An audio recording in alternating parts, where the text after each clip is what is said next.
Hey gaming fans, so today's another Yu-Gi-Oh! Goat format deck profile, and this one is Amazonas. Now, this is an interesting deck. It revolves a lot around battle tricks, as a lot of the monsters aren't really that big in this deck, but they use a lot of tricks to try and get through your opponent's monsters. So, the first one we have, 2 copies of, is the Amazonas Tiger. Now, the Tiger is an interesting one because it's really kind of a theme card, because it's not an actual Amazonas monster.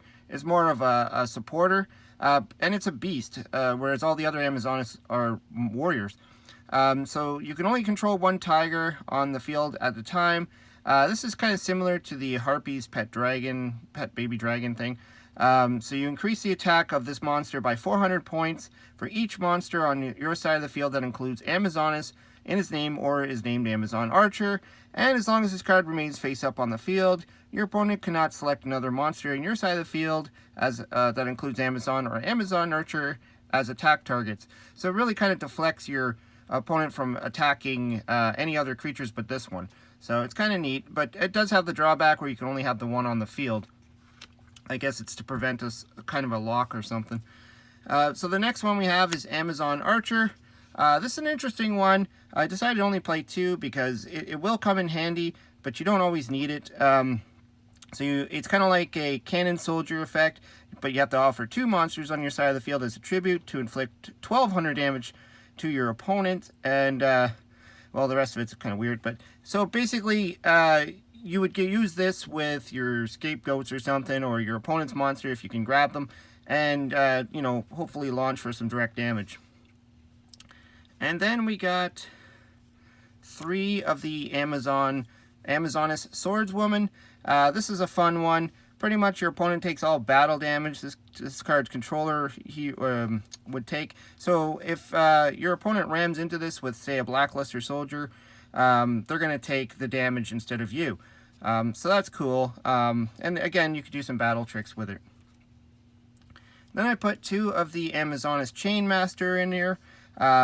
These are a fun one. It really does depend on your opponent's hand, though. So when this monster is destroyed as a result of battle and sent to the graveyard by paying 1500 life points, you look at your opponent's hand and select 1 monster card from it.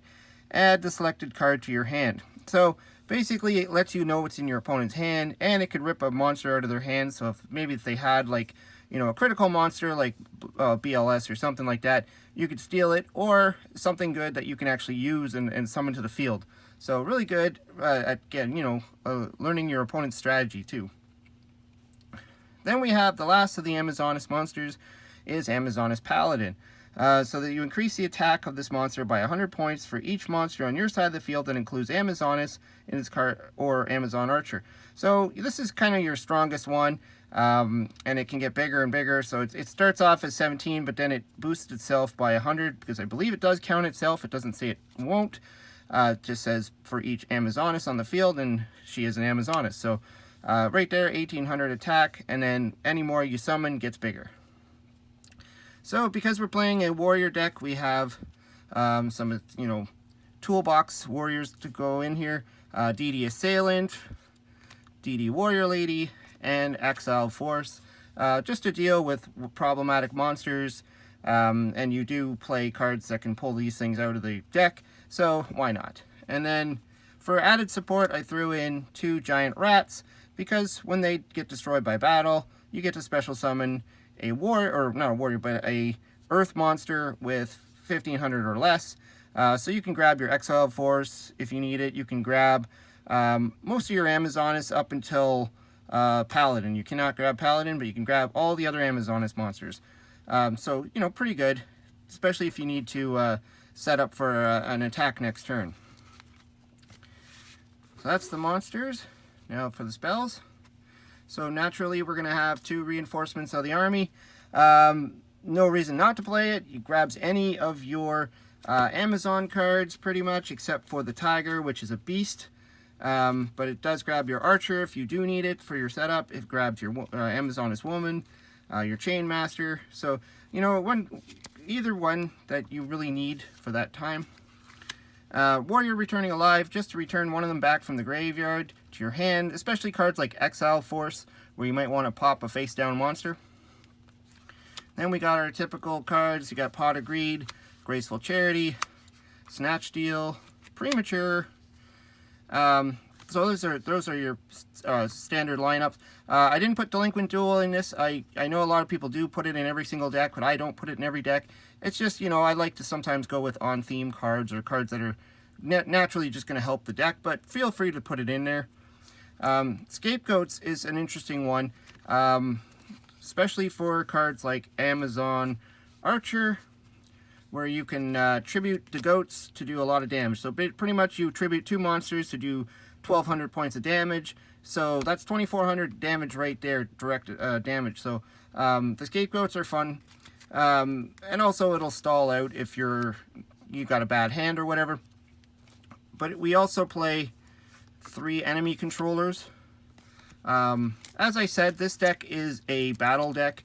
So you want to control the battles phases all the time. So you can either, you know, turn their opponent's monsters to defense mode, or tribute a goat and steal their monster. So there's a lot of things you could do with the enemy controllers. Pretty versatile card. And of course we got Heavy Storm and Mystical Space Typhoon. Just standard cards that probably everybody plays. You want to deal with back row and get rid of it. So that's the spells. There was a spell I was considering putting in here, and that's Amazoness Spellcaster, I think it's called. But you know, right now for this build, I'm not going to worry about that one. So we got Call It a Haunted. That's a pretty standard trap. 2 Ojama Trios. Again, this is a battle deck, so you want monsters on your opponent's side of the field. Again, you can use your enemy controllers as a neat battle trick. You could turn one into attack mode and then attack through it. And especially for this card, your main tech card of the entire deck is Amazoness Archer. And this is where all the battle tricks happen. So this card can only be activated when your opponent attacks and you control a monster on your side of the field that includes Amazon in his card name, or Amazon Archer. And then all your opponent's monsters on their side of the field become face-up attack position, and then their flip effects are not activated. So this is cool if they have some face down, like Magician of Faith or something. It's going to flip over, and then they're not going to get the effect. And then it's going to have to attack. And then on top of that, all their monsters on the field lose 500 points, attack points. And that's a permanent thing. So after you activate this card, all their monsters lose 500, and they continue to lose 500 until they're dead. But what's probably going to happen is they're all going to attack into your monster and probably die anyways. So that's a really powerful card. I mean, you do have to wait for your opponent to attack. And of course, it does combo with Ojama Trio. So if you activate your Ojama Trio, you get 3 tokens on their side of the field. And those tokens will be put into attack mode, and then have to attack, use it because of the Amazoness Archers, into probably, you know, your Swordswoman or your Paladin, or any of your strong, you know, Amazon monsters. They're going to lose 500 attack and then ram into that guy, and they're going to take a ton of damage. Also, the Ojama tokens, when they're destroyed by by battle, they're going to get lose 300 damage for each one. So pretty cool effect. And then to round it off, I put in 1 Dust Tornado and 1 Ring of Destruction. Again, these are just, you know, common cards that everybody plays in their deck. Ring of Destruction just to help, you know, do some more final damage, because you can do a lot of damage in this deck, especially if your opponent's not ready for it. They don't expect it.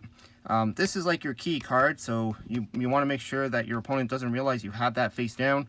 So I was going to play cards like Cyberjar, but Cyberjar will let your opponent know what your strategy is, especially if you pick one of these things up and then you set it to the field. They're going to know that that's a bad card to attack. So other than that, this is pretty much the deck. Let me know what you think. Throw some comments down below. You know, the ratios, you can always change them around. You can add more Ojama Trios. You could take them out if you want. I was trying to think if the Archers, if there should only be 2. Because it's not something you're going to maybe activate right away. Or maybe it is. I don't know. It just seems like a really good battle card to me. Anyways, hope you liked the deck.